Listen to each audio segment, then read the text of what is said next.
আমার বাবা থাকলে আমার এখানে বিচার চাওয়া লাগতো না। আমি আমার বাবার সাথে হাতটা ধরে স্কুলে যেতে চেয়েছিলাম।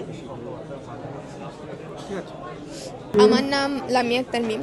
আমার বাবা মোহাম্মদ কাউসার হোসেন। 2013 সালে 4 ডিসেম্বর আমার বাবাকে বাসা থেকে তুলে নিয়ে যাওয়া হয়।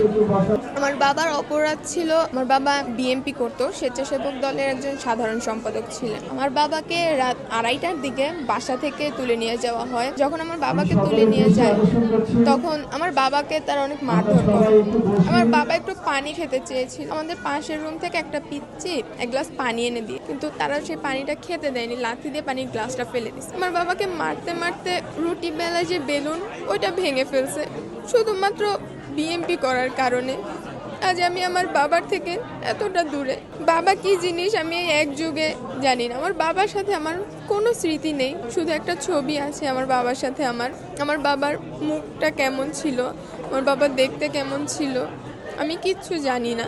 আমি যখন সকালবেলা ঘুমিয়ে থাকতাম তখন আমার বাবা ডিউটিতে যেত, আবার যখন আমার বাবা আসতো তখন রাতে এসে দেখতো আমি ঘুমাচ্ছি। এর ফাঁকে আমার বাবা রাজনীতি করতো। আমি এই এক যুগেরও বেশি দিন ধরে চেয়ে এসেছি, শুধু আমার বাবা কোথায়, আমি আমার বাবাকে ফেরত চাই।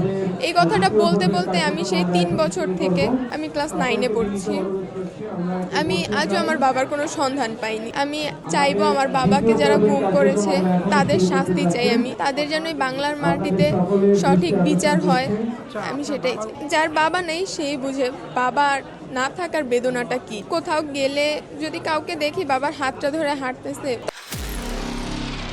নিরপেক্ষ, সত্য প্রকাশে আপোষহীন।